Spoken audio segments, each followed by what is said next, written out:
함께 나누겠습니다. 여러분, 지난주 말씀을 기억하십니까? 예수님이 계시던 곳에 수많은 사람들이 몰려들었습니다. 사람들이 많이 모여든 이유는 나병 환자 때문인데, 나병 환자가 예수님께 고침을 받은 이후에 예수님이 아무한테도 말하지 말라 그랬는데 그 사람이 돌아다니면서 엄청나게 막 예수님 자랑을 했습니다. 그래서 이제 예수님 계시는 곳에 수많은 사람들이 몰려들기 시작했는데, 지난주에 예수님이 계신 곳에 수많은 사람들이 모여든 그 자리에 누가 왔죠? 중풍병자가 왔죠. 중풍병자가 그냥 온 게 아니라, 중풍병자는 혼자 움직일 수 없었는데 친구들이 지붕으로 올라가가지고 요 위에를 뜯어가지고 지붕으로 침상채 내렸습니다. 처음에는 그 이야기의 주제가 병고침이었고 눈에 보이는 친구들의 열정이었습니다. 그게 우리 모두의 주제죠. 우리 모두의 주제는 이 땅에 먹고 사는 것에 관한 것이잖아요. 눈에 보이는 것에 관한 거죠. 그게 늘 우리의 주제인데 예수님께서 갑자기 주제를 바꾸셨다 말씀을 드렸습니다. 그래서 예수님이 바꾸신 주제가 뭐였습니까? 죄사함이었죠. 너희는 눈에 보이는 것이 전부인 줄 알지만 죄사함을 통해 하나님이 우리의 모든 삶을 영원으로 이끄신다. 그게 이제 예수님이 우리 인생 전체에 대한 주제 전환, 죄사함이었다 말씀을 드렸습니다. 우리 삶의 모든 주제가 눈에 보이는 것에서 눈에 보이지 않는 그러나 영원한 것으로, 눈앞의 이익에서 영원한 하나님의 붙드심으로 바뀌어야 되는 거죠. 근데 바로 그거, 예수님께서 단지 병만 고치셨다 그러면 누구도 뭐라고 안 했을 겁니다. 근데 예수님께서 굳이 죄사함을 말씀을 하셨습니다. 그러자 거기 있던 사람들 중에 일부가 마음이 상당히 불편해졌습니다. 물론 불편하다, 네가 뭔데 죄사함을 말하냐, 이렇게 얘기하는 사람은 아무도 없었는데, 성경을 보면 아무도 없었는데 단지 마음으로만 좀 불편해했습니다. 자기가 뭐길래 죄사함을 얘기하냐, 하나님만 할 수 있는 건데.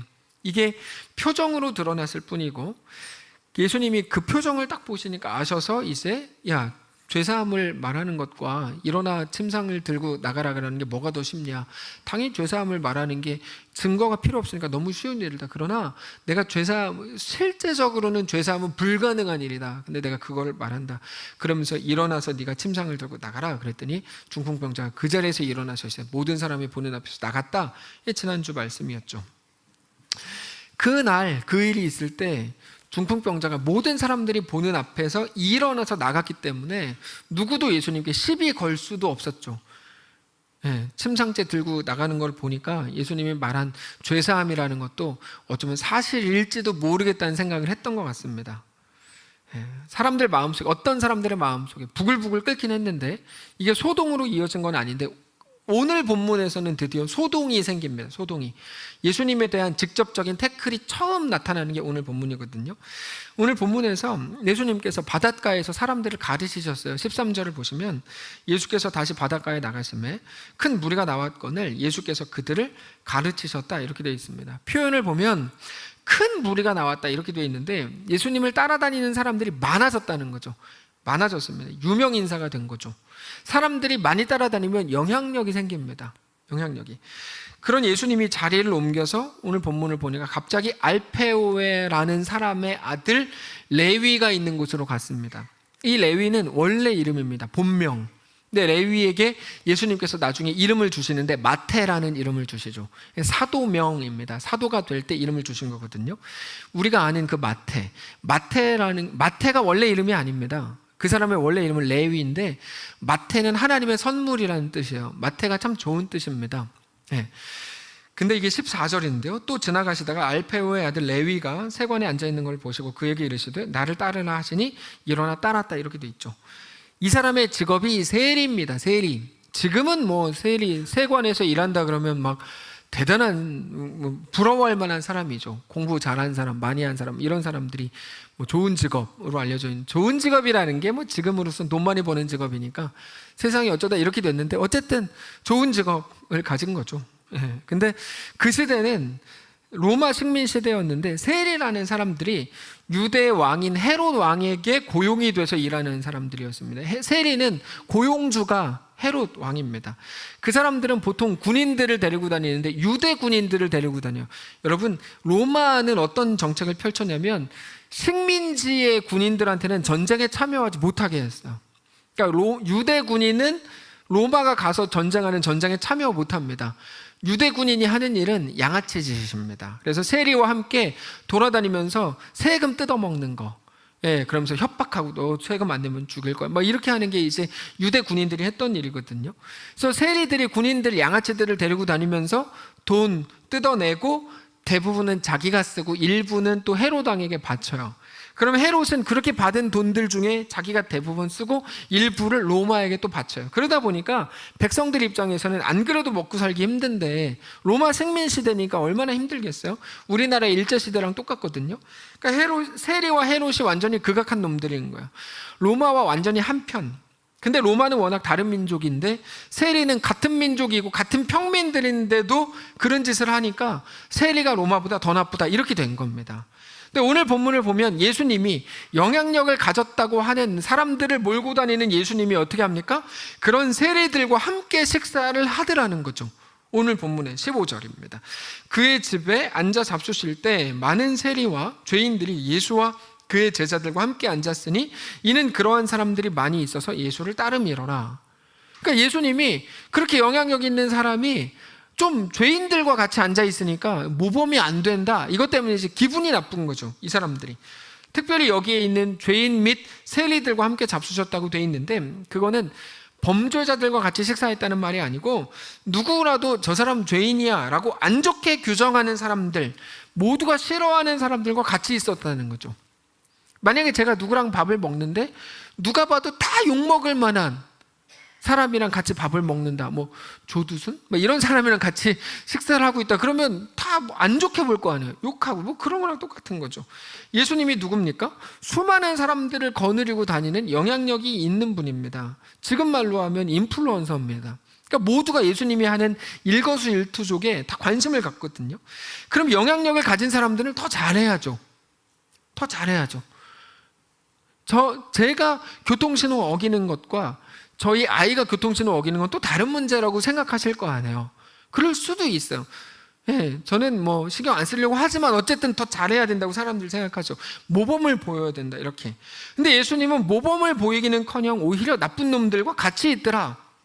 사회적 약자를 돌보지 않고 오히려 헤롯 편에 서서 자기들의 배만 불리는 세리, 모두가 죄인이라고 말하는 그들과 같이 있더라. 그러니까 바리새인들이 그 예수님을 보면서 너무 실망스러운 거예요. 좀 기대를 했는데 왜 저러지? 이렇게. 그래서 예수님께 그거 보기 좀 거슬리니까 좀 더 잘할 수 없습니까? 이렇게 직접 따집니다. 처음입니다, 오늘 본문에서 예수님한테 직접 따지는 거는. 16절. 바리새인의 서기관들이 예수께서 죄인 및 세리들과 함께 잡수시는 것을 보고 그의 제자들에게 이르되 어찌하여 세리 및 죄인들과 함께 먹는가, 이렇게 이제 따지죠. 그럼 예수님께서 미안합니다, 그럴 줄 알았는데 예수님이 누구도 생각을 못했던 말씀을 하셔요. 오늘 본문에 보면 누구도 생각을 못했던 거. 17절이죠. 예수께서 들으시고 그들에게 이르시되 건강한 자에게는 의사가 쓸데없고 병든 자에게라야 쓸데있느니라. 나는 의인을 부르러 온 게 아니라 죄인을 부르러 왔노라 하시니라. 이게 언제나 우리들도 기억을 하고 우리들도 생각을 하고 우리 삶에 적용해야 되는 말씀입니다. 단순하게는 그렇지, 내가 욕먹을 사람들을 품어주는 게 기독교인들이 할 일이지, 이게 정상입니다. 이게 정상입니다. 그게 잘하시는 거죠. 건강한 자에게는 의사가 쓸데없고 병든 자에게라야 쓸데있느니라. 나는 의인을 부르러 온 게 아니라 죄인을 부르러 왔다. 이게 이제 우리들에게도 늘 좀 강하게 부담감으로 다가오는 말씀입니다. 근데 이게 내가 의인을 부르러 온 게 아니라 죄인을 부르러 왔다, 이거를 조금 더 길게 풀면 나는 죄인을 구원하러 왔다, 이런 말이겠죠. 죄인을 부른다, 죄인을 받으시겠다, 죄인을 얻으실 작정이다, 죄인도 하나님의 백성으로서 구원을 하겠다, 내가 그거를 위해 왔다, 이런 말이잖아요, 이게. 자, 잘 생각을 해보십시다. 하나님께서 죄인들을 얻으시기 위해서 하신 일은 뭡니까? 그들의 죄를 사하시는 거죠. 첫 번째로 죄인들의 죄를 사하시기 위해서 구약시대에는 율법 제사를 허용하셨습니다. 일시적으로 허용하신 거예요. 자기의 죄에 해당되는 것 같은 크기의 짐승을 대신 죽임으로 네가 죽어야 되는데 얘가 죽었다, 그럼 얘가 죽었으므로 너에겐 죄가 없다. 이게 일시적 허용이거든요. 이거 자체가 진짜 효력이 있는 건 아닌데 하나님이 인정을 해주신 거예요. 그게 구약 율법입니다. 구약 제사입니다. 물론 구역 제사가 이제 일시적으로 허용하신 건데 이거를 완성하시기 위해서 신약에서 예수님이 직접 오셨죠. 예수님이 우리를 대신해서 죽게 하심으로 우리 모든 죄가 사해졌습니다. 깨끗해졌습니다. 이제 하나님이 우리를 얻지 못하실 이유가 하나도 없습니다. 예수님이 대신 죽으셨으니까. 우리를 얻는데 가장 큰 장애가 됐던 게 우리 죄인데 예수님이 십자가에서 우리 죄를 대신 담당하셨기 때문에 더 이상 우리와 하나님 사이에 장애가 없어졌습니다. 그럼에도 불구하고 우리는 여전히 죄인이죠. 누구도 하나님 앞에 당당하게 나갈 수 없습니다. 오늘 본문에서 그랬던 것처럼 누군가는 우리를 보면서 그 소리 할지도 몰라요. 저런 죄인을 봤나? 이 소리 할지도 몰라요. 우리는 여전히 연약하고 우리 속에는 우리도 아는 죄성이 남아 있습니다. 이건 뭐 누구를 비난하겠다는 게 아니라 누구나 다 그렇습니다. 그런 우리를 향해서 예수님께서 이렇게 말씀하시는 거예요. 내가 죄인을 부르러 왔다 이거죠. 우리도 우리 스스로 죄인이라는 걸 잘 알거든요. 내가 죄인을 부르러 왔다. 난 예수님이 십자가에서 죄를 씻어주셨는데요. 그렇다고 뭐 네가 죄인이 아니냐? 나는 죄인을 부르러 왔다. 나는 죄인을 얻을 것이다. 그러니까 나는 네가 죄인인 거 아는데 너를 얻을 작정이다. 이거죠. 그럼 우리는 질문을 합니다. 내가 죄인이라니까 나를 얻으시긴 어떻게 얻으실 거예요? 거기에 대한 대답을 하시는 거예요. 나는 너희를 얻을 방법이 있다. 이 얘기거든요. 지난 수요일에 아주 중요한 거를 말씀을 드렸습니다. 제가 이렇게 말을 하면 어떤 분들은 목사님은 맨날 중요한 거를 말씀드렸다 그럽니까? 이렇게 생각을 하실 거예요. 그래서 제가 굳이 말씀을 드리면 네, 맞습니다. 저는 언제나 중요한 것만 설교합니다. 왜냐하면 이게 잘난 척이 아니고, 왜냐면 이게 뭐 잘난 척이 됩니까? 이게 무슨 말이냐면 설교 시간도 부족해요. 제가 기껏해야 주일 오전 예배 때 설교하는 시간이 뭐 40분 될까요? 찬양까지 하면 50분 될까요? 조금 뭐 필 받아서 길게 하면 1시간 될까요? 길게 해봤자 1시간밖에 안 돼요, 설교 시간. 거기다가 수요 예배는 뭐 50분 합니다. 그러니까 수요 예배 때 하고 아침 경건회 때 기껏해야 15분 설교하는데 이거를 가지고 성경은 이렇게 많은데 중요한 거밖에 할 시간이 없어요. 중요한 거밖에. 그러니까 앞으로도 계속 저는 중요한 설교만 할 거예요. 그러니까 오늘도 목사님은 중요한 설교 하시겠지? 생각하고 오시면 됩니다. 아시겠어요? 오늘 또 쓸데없는 소리 하면 어쩌 이런 염려는 안 하셔도 돼요. 그래요. 지금 3분 쓸데없는 소리 했어요. 근데 이런 일은 거의 없을 일이니까 걱정하지 마시고 또 중요한 얘기만 하면 다 졸아요. 이것도 또 딜레마예요. 하여튼 중요한 설교만 하겠다. 이거 지난 수요일에 중요한 거를 말씀을 드렸는데 그게 뭐였냐면 하나님께서 다윗을 완성하기 위해서 사용하신 방법이 뭐였습니까? 기름 부으심이었죠. 아주 중요한 거였어요. 기름 부으심. 사실상 하나님께서 상식적으로 생각해 볼 때 다윗을 이스라엘의 2대 왕으로 세우려고 하셨는데 이스라엘의 2대 왕으로 세우려고 하실 때 그러면 사울이 죽기 직전에 기름 부으시면 됩니다. 사울이 죽기 직전에. 네, 여기서 갈리는 거예요. 수예배를 드리셨던 분들은 여기서 고개를 끄덕이세요. 최미자 권사님 이런 분들은 그랬지. 근데 다른 분들은 저게 뭐지? 이렇게. 그분들은 회개하셔야 돼요. 어제 또 리더 모임 때 물어보니까 이분들 중에 수예배 유튜브로 방송을 함에도 불구하고 온라인 예배도 안 드립니다라고 당당하게 말하는 인간들이 있더라고요. 80%. 그래서 제가 이건 아니지 않냐? 이렇게 이제 했는데 여러분 수예배 잘 들으십시오. 다윗이 기름 부음을 받은 게 언제냐면 사무엘상 13장입니다. 사무엘상 13장. 그때 다윗의 나이를 15살에서 20살로 봅니다, 보통. 근데 다윗이 진짜 왕이 된 나이가 37살입니다. 그러니까 최소한 15년에서 20년을 기름 부음 받은 이후에 보낸 시간들이거든요. 그러니까 이게 이해가 안 되는 거죠. 왜 기름을 왜 이렇게 일찍 부었어? 그러니까 이게 이해가 안 되는 거죠. 그 이유가 뭐라고 말씀을 드렸습니까? 하나님이 다윗을 완성하신 기간이었다 말씀을 드렸죠. 그래도 왕 같은 왕으로 준비시키신 기간이다. 다윗은 정말 기름 부음을 받은 이후에 모든 결정과 모든 반응을 다 무엇을 기준으로 결정하냐면요, 기름 부으심을 생각하고 나서 결정해요. 모든 거를. 저나 그러면 내가 그래도 목사인데를 가지고 하는 거죠. 대부분 목사님들이 양심껏 뭐라고 말하는 줄 아세요? 하나님이 나를 구원하시기 위해 유일한 방편이 목사 안수였다. 다 그렇게 얘기해요. 저도 그래요. 저 같은 성격이, 전 성격이 아주 안 좋거든요. 저 같은 좀 더러운 성격에 목사라도 아니었으면 저는 100% 구원 못 받았겠다. 저 이런 생각을 항상 하거든요. 그게 다윗이죠. 다윗. 제가 뭐 겉으로 이렇게 앞에 서가지고 정장 입고 막 깔끔하게 막 이렇게 하고 막 이렇게 부드러운 말투로 설교하니까 제가 좋은 사람인 줄 아시죠? 사실 제 속에는 괴물이 살아요. 그건 뭐 아멘은 안 하셔도 돼요. 가만 요즘에 집사님 감이 떨어지신 것 같아요. 이런 데서 아멘 하시는데 하여튼 그래 왜 아멘 잘하셨어요. 근데 그런 거죠. 우리가 이렇게 딱 그 겉으로 보기에 그럴듯해 보이지만 다윗이라 그러면 다윗에게 하나님이 기름 부으신 것은 제가 볼 때 신의 한 수다. 신의 한 수다. 하나님이 다윗을 진짜 사람 만들기 위한 신의 한 수다. 그렇게 봅니다. 다윗은 이후에 일어나는 모든 일들에 대해서 기름 부으심을 근거로서 모든 것을 결정하거든요. 모든 거를. 그래서 대표적으로 사울이 그렇게 다윗을 죽이겠다고 할 때에도 다윗은 대들지 않고 도망을 칩니다. 여러분, 다윗은 그 시대에 여론이 거의 다윗에게 있었기 때문에 마음을 먹었다면 뭐라도 했을 겁니다. 사울을 이렇게 구태타라도 했을 겁니다. 근데 그렇게 안 하고 도망을 치죠. 왜요? 왕이 될 거니까. 그 이후를 생각하는 거예요. 하나님이 기름 부으셨으니까. 블레셋 앞에서는 미친 채를 해서라도 살아남아야 돼요. 포기할 수가 없어요. 스스로 목숨을 끊을 수가 없어요. 왜요? 왕이 될 거니까. 이게 다윗을 이끌어간 그거였다니까요. 자기도 못 죽지만 사울을 죽일 수 있는 기회를 2번이나 만났는데 안 죽여요. 왜요? 왕이 될 거니까. 어떻게 알아요? 하나님이 기름을 부으셨으니까. 이게 다윗의 쭉 삶이었다고요. 그러니까 다윗은 기름 부음을 받은 이후에 다 기름 부으심을 기준으로 결정합니다. 다. 물론 실수 많이 하죠. 그래도 실수, 오케이, 내가 인정한다. 근데 모든 결정은 가능한 그것을 기준으로. 다윗은 기름 부으심에 묶여 살았다고 표현했죠. 묶여 삽니다. 이 묶임이라고 표현하니까 부정적인 느낌이 드는데 긍정적이냐 부정적이냐가 아니고 이거는 말 그대로 신자의 현실입니다. 신자의 현실. 여러분, 우리가 지금보다 더 막 살 수 있는데 덜 막 사시는 이유는 뭐냐면 성도이기 때문이잖아요. 그렇잖아요. 아니, 저 사람은 더 나쁘게 사는데요.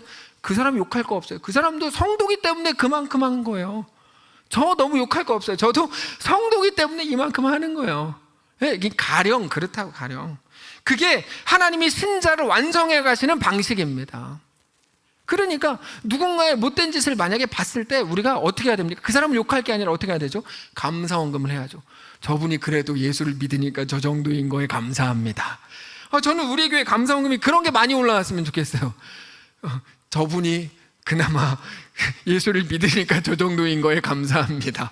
이런 게, 뭐 우리 남편이 그나마 예수를 믿으니까 저 정도인 거에 감사합니다. 이러면은 참 은혜가 넘치는 교회다 할 수 있는 거죠.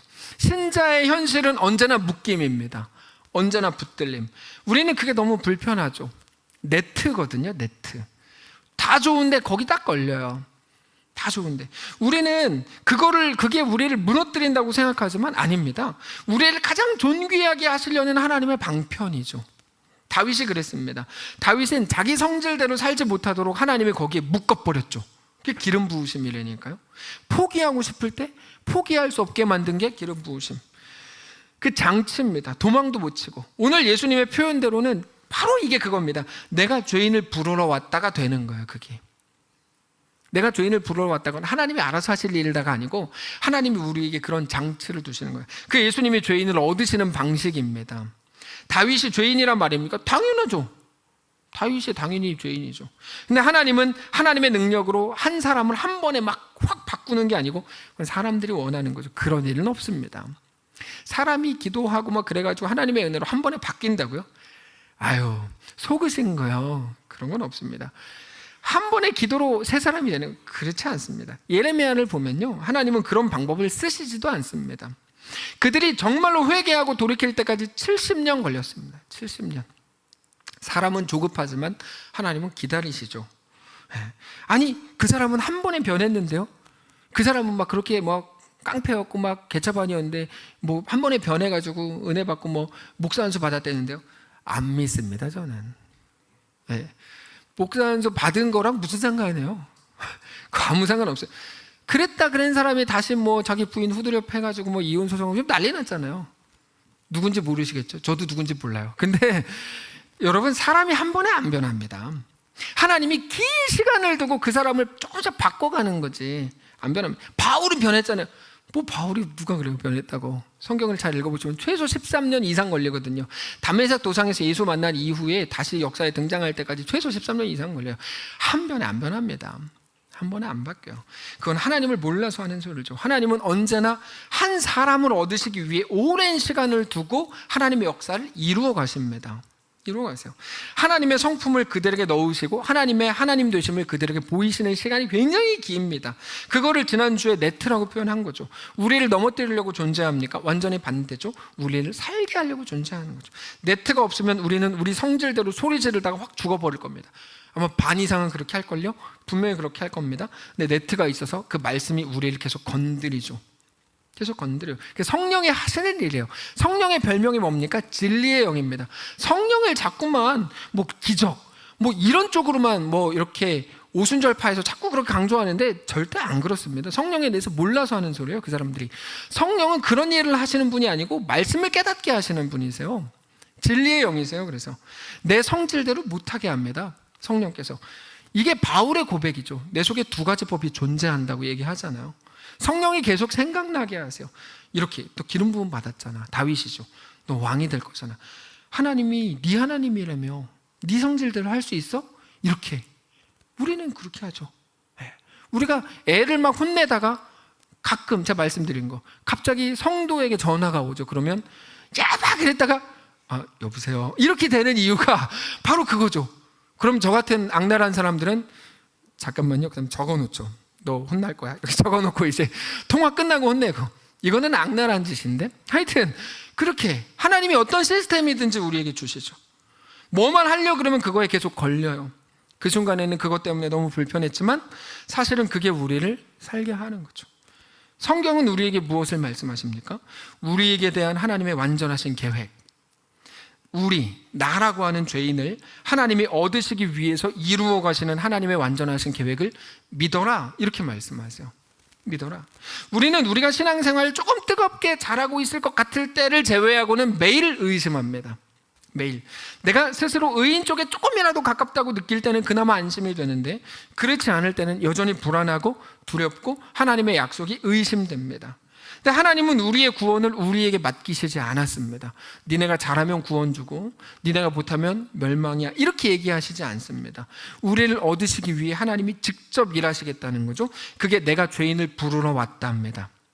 죄인을 부르러 왔다. 그래서 너희의 어떤 연약함으로 인해서 두려워하지 말라고 말씀을 하시는데 성경에 나오는 거의 100% 모든 두려워하지 말라는 이런 뜻입니다. 겁내지 말라가 아니라 의심하지 말라는 뜻입니다. 성경에서 계속 왜 두려워하냐? 두려워하지 말라, 그거는 의심하지 말라. 성경을 보면서 두려워하지 말라를 다 X치고 의심하지 말라로 바꿔도 상관없어요. 야, 네가 하나님이 하나님이신 것을 못 믿으니까 두려워하는구나. 하나님이 하나님이신 것을 의심하지 마라, 이 얘기거든요. 내가 너를 붙든다는 걸 의심하지 말라. 의심하니까 내가 두려워하지. 다 그 얘기예요. 난 연약한데요? 알아. 근데 모든 걸 합력하여 선을 이루게 될 거야. 이 얘기 하시잖아요. 우리 연약함을 믿으시겠습니까? 하나님의 신실하신 변함없는 약속을 믿으시겠습니까? 당장의 상황의 어떠함을 믿으시겠습니까? 하나님의 변함없는 영원의 약속을 믿으시겠습니까? 그거를 성경이 계속 묻는 거예요. 그래서 지난주 말씀이 그건 거죠. 눈에 보이는 것에 집중되어 있었던 우리 삶의 주제가 죄사함이라는 보이지도 않는, 그러나 하나님의 약속하신 그 영원한 시간과 공간을 두고 행하시는 하나님의 주제로 바뀌어야 된다는 게 지난주 말씀이었거든요. 하나님은 심지어 어떤 것도 하나님의 사랑에서 우리를 끊을 수 없다고 말씀하십니다. 그렇게 말씀하세요. 자, 하나님의 사랑이 뭡니까? 우리를 얻으시고 자녀 삼으시고 우리와 함께 영원히 거하시는 게 하나님의 사랑이죠. 우리를 받으시는 것, 어떤 것도 하나님의 사랑에서 우리를 끊을 수 없다. 그 말은 무슨 말이죠? 어떤 것도 내가 다 품어줄 거야 라는 말이죠. 그 말이라고요. 막 살아도 된다는 말입니까? 그 말이 아니죠. 막 사십시오. 그렇다고 구원이 취소되겠습니까? 저 구원 취소 안 된다고 믿어요. 막 사십시오. 막 산 거에 대한 대가는 여러분이 뭐 겪게 되겠죠. 심은 대로 거두는 게 하나님의 법칙이니까. 그거 하나님의 질서거든요. 그러나 하나님은 그럼에도 그를 받으실 거예요. 그 둘째 아들이잖아요. 둘째 아들이 뭐 아버지한테 돌아가시지도 않았는데 유산을 미리 땡겨달라고 싸가지 없이 얘기한 다음에 지가 집 나가서 뭐 돌아다니다가 왔잖아요. 그거에 대한 대가는 지가 치르는 거예요. 저도 그럼 집 나가도 돼요? 집을 나가십시오. 그럼 뭐 제가 막겠습니까? 제가 막는다 그래서 안 나가겠습니까? 마음대로 하십시오. 근데 마음대로 하실 때를 겪는 거는 또 여러분이 하시는 거죠. 어제 리더 모임 하는데 그 질문 하더라고요. 그러면 저 진짜 집 나가도 돼요? 그래서 제가 집 나가기를 축복한다 이놈아 이렇게 말해서 집 나가기를 축복한다. 거기에 대한 대가는 네가 치르는 거지. 예.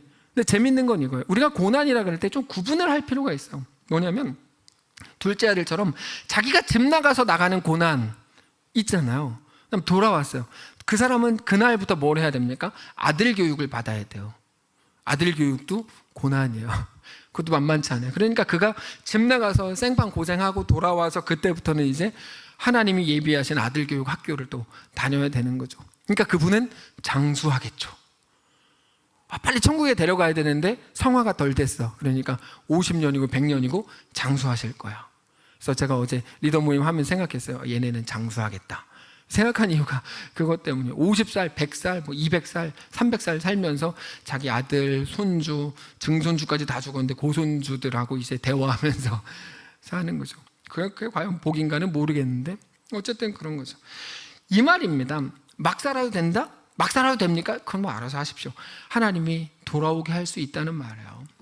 그 하나님이세요. 그 어떤 것도 하나님의 사랑이 우리에게 오고 임하는 것을 막지 못한다 이거죠. 다윗 이야기 말씀드렸는데 요셉도 마찬가지입니다. 요셉이라 그러면 하나님이 요셉을 얻으시기 위해서 뭘로 묶으십니까? 형들에 의해 요셉을 구덩이에 던져 넣으셨고 노예로 팔리게 하셨고 감옥에 가게 하셨고 감옥에서는 2년 이상을 잊혀지게 하셨죠. 근데 그게 요셉을 실력 있는 국무총리로 만들잖아요. 수요일날 다 우리 묵상한 거 아닙니까? 그 시대 국무총리가 되기 위해서 얼마나 많은 아이들이 공부를 했겠습니까? 지금 시대랑 똑같죠. 뭐 영어는 안 했겠지만 영어, 수학, 정치, 사회, 국방 막 다 했겠죠. 근데 요셉은 그런 거 공부 안 하고 총리가 됐어요. 그럼 또 어떤 멍청이들은 이렇게 얘기해요. 야, 하나님이 역사하시니까 사람 인생 한순간에 풀려. 너도 기도 열심히 해. 그런 말씀 하지 마세요 제발. 성경에 나오지도 않는 거예요. 그런 거는. 요셉이 공부 안 했다고요? 요셉이 공부 얼마나 열심히 했는데 국무총리 되려고. 뭐 아무것도 모르고 공부 안 했대. 요셉이 들으면 막 활짝 뛸리래요. 요셉은 공부 진짜 많이 했거든요. 최소한 14년 동안 구덩이에서, 종의 자리에서, 감옥에서, 노예의 자리에서 엄청 공부했어요. 요셉은 학교를 나왔어요. 어떤 학교냐면 구덩이 학교, 노예 학교, 감옥 학교 나온 사람이에요. 공부했다고요 그때. 그래서 국무총리라는 이름을 갖게 된 게 아니고 국무총리가 가져야 될 실력을 갖게 됩니다. 요셉. 그게 시편 105편이죠. 찾아봅시다. 시편 105편 20절 880페이지 구약성경 시편 105편 20절입니다. 구약성경 880페이지 시편 105편 20절 왕이 사람을 보내어 그를 석방하며 뭇 백성의 통치자가 그를 자유롭게 하였도다. 그를 그의 집의 주관자로 삼아 그의 모든 소유를 관리하게 하고 그의 뜻대로 모든 신하를 다스리며 그의 지혜로 장로들을 교훈하게 하였도다. 여러분, 요셉이 국무총리가 됐다 안 됐다가 중요한 게 아니고 하나님 보여주고 싶으신 건 22절 마지막 부분이에요. 그의 지혜로 장로들을 교훈할 수 있는 실력을 가졌다는 거거든요. 그 얘기예요. 요셉이 얼마나 철저하게 바닥에서부터 모든 공부를 다 했는데 마치 그가 당한 고난으로 인해서 그는 완전히 저주받은 시간이었던 것처럼, 그건 아무 의미 없는 시간이었던 것처럼, 그리고 나서 하나님의 은혜가 하늘에서 뚝 떨어진 것처럼 말하는 것은 성경적으로 완전히 틀린 말입니다. 그런 사람은 한 명도 없습니다. 누구를 가지고 나와보세요. 한 명도 그런 사람 없어요. 한 명도. 하나님은 그를 완성하기 위해서 시간을 두고 행하시는데 그냥 갑자기 그냥 하루아침에 그러진 없습니다. 요셉에게 중요한 거는 국무총리가 됐다는 게 아니라 최소 14년 이상을 총리가 될 실력을 가지게 하셨다는 게 중요한 겁니다. 다윗도 왕이 된 게 중요한 게 아니고 야 다윗 봐라 그냥 얼마나 그냥 기도 많이 해서 그게 아니고 다윗은 최소 15년에서 20년 이상을 왕 같은 왕으로 왕의 실력을 가지는 왕으로 세워졌다는 게 중요한 겁니다. 자, 또 중요한 건 또 이겁니다. 그래서 다윗은 그나마 기름 부으심에 대한 기억이 있었으니까 나 왕이 될 거야 했다고 칩시다. 근데 요셉은 그거 몰랐잖아요.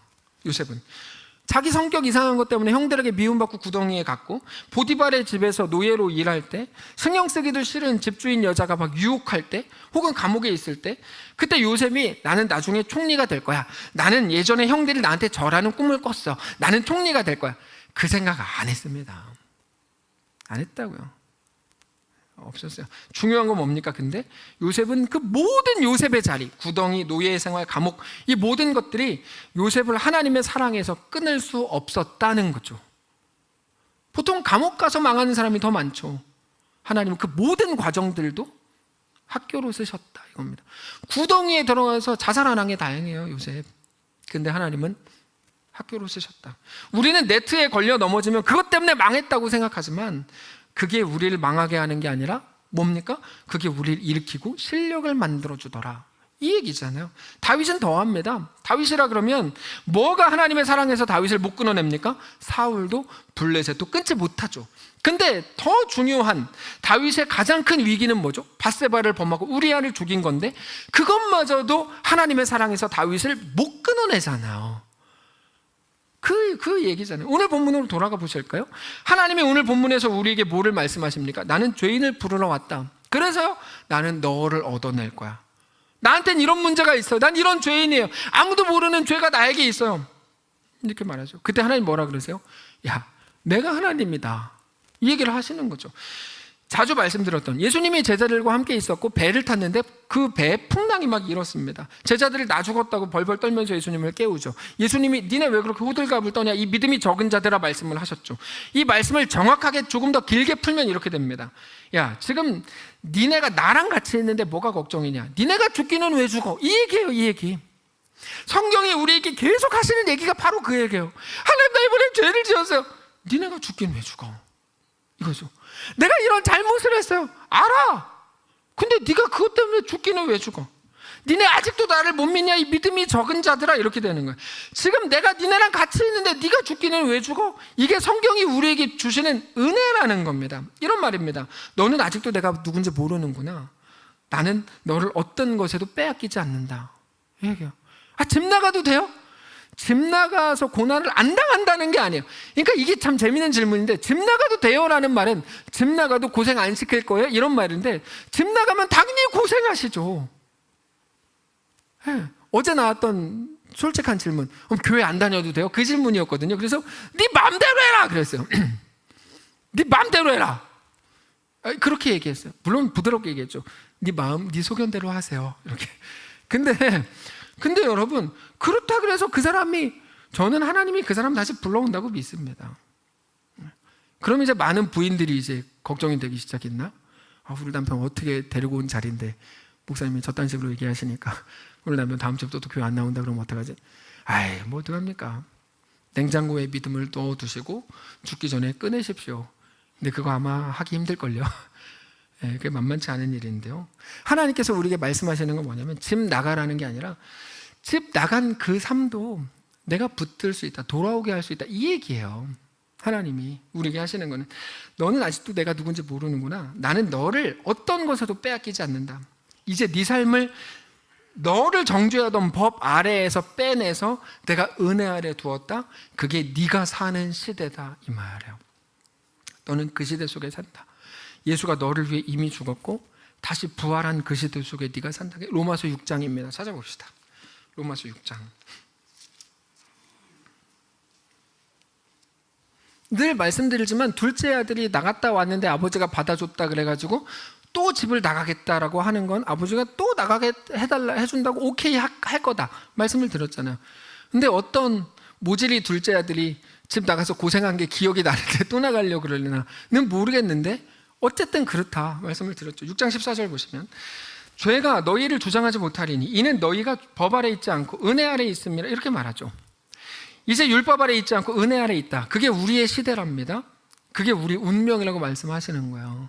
하나님의 강력하심, 내가 죄인을 부르러 왔다죠. 무슨 말씀을 더 해야 될까요? 의심한, 하나님의 은혜 앞에 의심하는 우리들에게 무슨 말씀을 더 해야 될까요? 하나님께서 바울의 입을 통해서 우리에게 이렇게까지 말씀하세요. 좋다. 너희는 여전히 율법에 매여서 늘 두려워하고 있는데 그러면 잘 들어봐라. 그리고 하신 말씀이 로마서 8장이에요. 근데 로마서 8장은 기적 같은 장입니다. 왜냐하면 로마서 8장은 로마서 7장 다음에 나옵니다. 이게 정말 기적 같은 일이에요. 왜냐하면 로마서 7장의 마지막 부분 때문인데, 로마서 7장이 마지막 부분이 이겁니다. 오호라 나는 곤고한 사람이다. 이 사망의 몸에서 누가 나를 건져내랴. 이게 로마서 7장 마지막 부분이에요. 근데 내가 하나님의 뜻이 뭔지도 알고, 하나님이 내가 악을 행하는 게 아니라 선을 행하기를 원하시는 것도 내가 다 아는데 나는 여전히 죄를 짓더라. 죄가 나를 끌고 가더라. 내가 거기 또 끌려가더라. 이게 로마서 7장인데 이거에 바로 이어서 8장이 나옵니다. 8장 1절이 이렇게 시작하죠. 그러므로 이제 그리스도 예수 안에 있는 자에게는 결코 정죄함이 없나니 이는 그리스도 예수 안에 있는 생명의 성령의 법이 죄와 사망의 법에서 너를 해방하였습니다. 이 하나님의 신비입니다. 어떤 신비요? 내가 죄인을 부르러 왔도다의 신비입니다. 죄인을 부르러 왔다는 게 무슨 말입니까? 나는 네가 죄인인 거 안다. 난 널 구원할 자신이 있다. 네 죄인이라고 내가 모를 줄 알았냐? 나는 너보다 너를 더 잘한다. 네가 모르는 죄까지 나는 다 안다. 근데 그래서 내가 너를 죽일 거다. 이게 아니라 무슨 말씀을 주세요? 너는 예수 안에서 결코 어떤 것에도 어떤 것에 대해서도 정죄받지 않는다. 너를 정죄할 수 있는 건 아무것도 없다. 왜요? 그리스도 예수 안에 있는 생명의 성령의 법이 죄와 사망의 법에서 너를 해방했기 때문이다. 말하는 거죠. 제가 말씀을 준비하면서 답답했어요. 도대체 진짜 하나님은 어떤 말씀까지 주셔야 우리가 하나님을 믿을 수 있을까 이렇게 생각했어요. 그리고 그 시작을 그러므로로 시작해요. 로마서 8장은 그러므로가 문맥상으로는 안 맞는 겁니다. 그러므로는 뭐죠? 그러므로는 그 전에 있는 것과 앞에 다음에 나오는 게 연결을 시켜주는 접속사잖아요. 그러므로. 근데 7장의 마지막 구절이 육신으로는 죄의 법을 섬기노라로 끝나요. 근데 8장에서 그러므로는 무슨 그러므로입니까? 근데 이렇게 얘기하는 거죠. 그 어떤 것이라고 해도 그거를 능히 뒤집을 수 있는 예수 그리스도의 죽으심과 부활이 있다. 이 얘기하는 거죠. 그래서 어떤 것도 예수 안에서 다 뒤집으시는 것이 우리에게 대한 하나님의 능력이요 하나님의 은혜인 것을 믿으시기 바랍니다. 무슨 말씀을 더 드려야 될까요? 언제쯤이면 예수 안에서 이루신 하나님의 사랑과 은혜를 믿으시겠습니까? 언제쯤이면 불안해하지 않으시고 의심하지 않으실 작정입니까? 로마서 8장에서 이렇게 말씀하시죠. 8장 28절에 우리가 알거니와 하나님을 사랑하는 자 곧 그의 뜻대로 부르심을 입은 자들에게는 모든 것이 합력하여 선을 이루느니라. 모든 것이 합력하여 선을 이룬다는 모든 것은 뭡니까? 잘 차려입은 우리 옷으로 감추고 싶고 제가 이렇게 하고 딱 이렇게 있으니까 뭐 그럴듯한 사람처럼 보이잖아요. 감추고 싶고 잘 꾸며놓은 우리 이미지로 숨기고 싶은 뒤에 있는 그 못난 역사죠. 내가 가진 나만의 어떤 추함, 모두가 우리를 손가락질만한 한 내용이죠. 밧세바를 범하고 우리아를 죽인 일이죠. 잘난 척하다가 형들한테 미움을 받은 일입니다. 근데 그것도 그래요. 모든 게 합력하여 선을 이룬다는 게 무슨 말이냐면 오히려 이렇게 말씀하시는 거예요. 잘난 척한 거 잘했다는 게 아니라 잘난 척 안 했다면, 그 얄미운 성격이 없었다면 요셉은 구덩이까지 갈 수 없었을 것이다. 이게 이런 말이거든요. 그래서 우리가 이해가 안 되는 거예요. 그럼 어떻게 살려는 거야? 이게 이해가 안 되시죠? 하나님이 명령하신 대로 똑바로 사십시오. 그러나 우리 연약함과 실수에 대해서 염려하지 마십시오. 막 살아도 된다는 말이 아니라 하나님은 그 속에서 우리에게 대한 놀라운 구원 계획을 이루어내실 겁니다. 다만 갈라디아에 있어서 뭐를 말하냐면 신문대로 거둔다고 말하거든요. 우리의 잘못과 연약함에 대한 대가는 우리가 직접 치르게 되실 겁니다. 그러나 그게 그렇다 그래서 심판인 건 아닙니다. 그게 예레미야에 아주 잘 드러나는데요. 예레미야는 어떻죠? 유다 백성들이 막 엄청 죄를 지었어요. 보통 같으면 회개해라, 돌아와라 이렇게 말하잖아요. 근데 예레미야는 하나님이 반대로 얘기하세요. 회개하지 마라 이렇게 얘기하시거든요. 유다 백성들을 위해 기도하지 마 이렇게 말씀하세요. 왜냐하면 유다 백성들이 늘 가졌던 두려움, 바벨론에 지면 나는 심판이고 내 인생은 끝나고 완전히 멸망이고, 근데 하나님 이렇게 말씀하시는 거예요. 아니야, 바벨론에게 끌려가는 게 징계일 수는 있는데 심판은 아니야. 그거를 통해 너는 더 존귀하게 될 거야.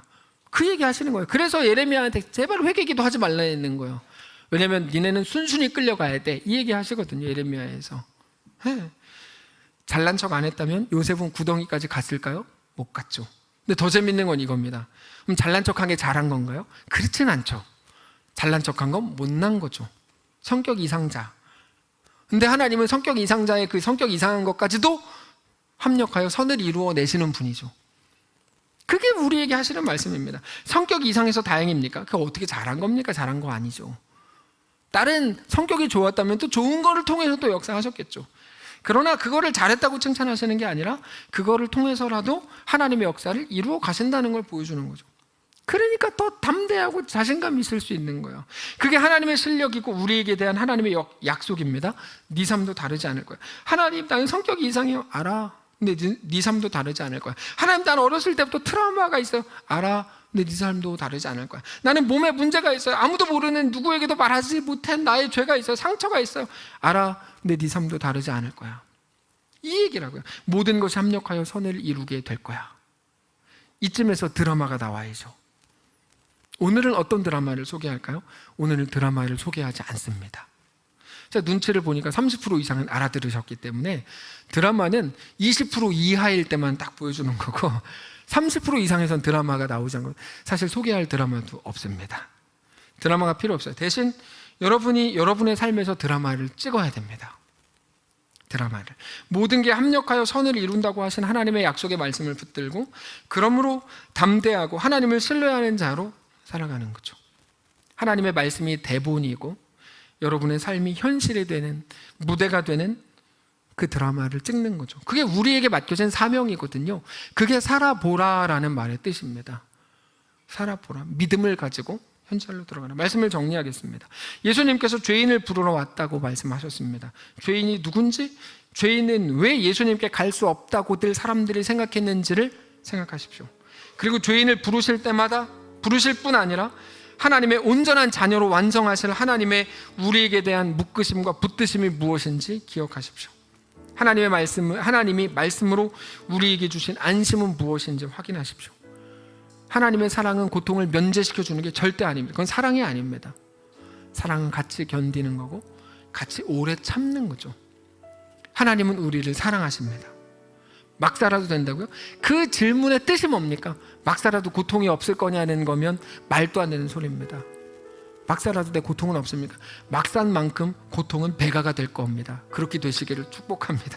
근데 막 살아도 됩니까? 됩니다. 거기서의 고통의 면제가 아니라 하나님 나를 그래도 받으십니까? 그렇다면 오케이, 그건 맞습니다. 그거를 기억하십시오. 이 말이 무슨 뜻인지 잘 기억하십시오. 고통의 면제를 꿈꾸고 있다면 잘 사십시오. 그럼 쓸데없는 고통은 안 당하실 거니까. 공부도 학생들이면 열심히 하시고요, 최선을 다해 정직하게 사십시오. 그게 맞습니다. 그러나 우리가 그렇게 못하고 부족하더라도 하나님은 우리를 구원하실 것을 믿으십시오. 내가 너와 함께 있는데 네가 죽기는 왜 죽어? 네가 내 자식인데. 이 말씀을 기억하시고 하나님이 감독이 되시고 우리의 삶의 현실이 무대가 되는 그 삶을 이번 한 주 또 힘있게 살아보시기를 축복합니다. 찬양합시다. 주여, 우린 연약합니다.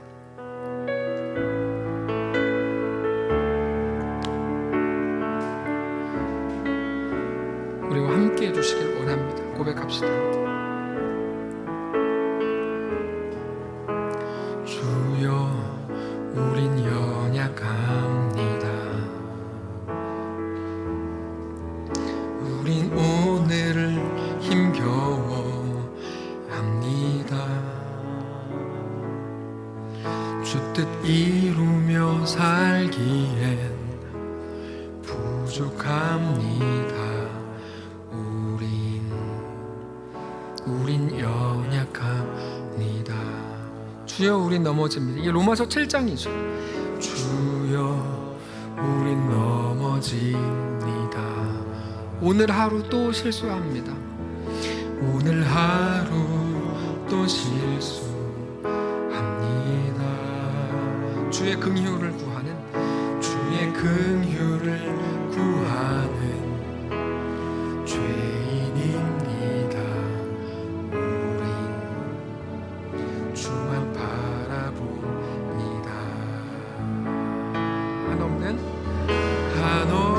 한없는 주님의 은혜 온 세상 위에 넘칩니다. 가릴 수 없는 주 영광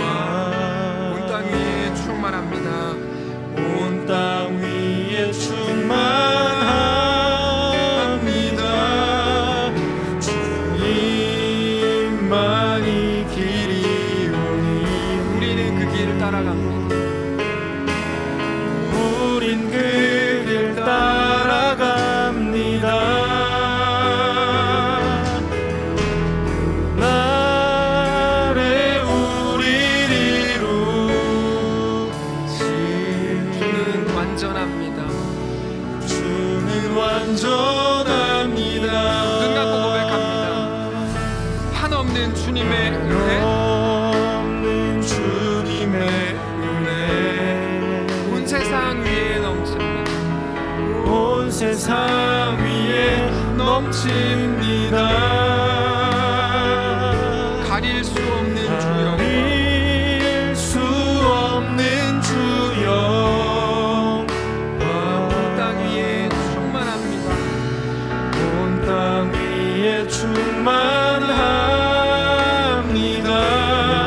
주님만이 주님만이 길이오니 우리는 그 길을 따라갑니다. 우린 그 길 따라갑니다. 그날에 우리를 이루실 나를 우리를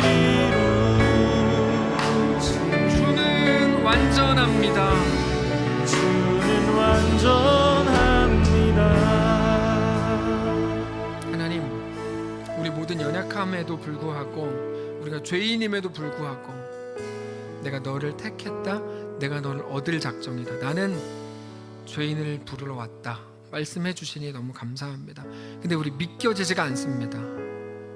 그럼요, 우리가 이 세상이 너무 익숙하고 이 땅이 전부인 것처럼 살았는데 어떻게 하나님의 은혜가 이해가 되고 믿겨지겠습니까?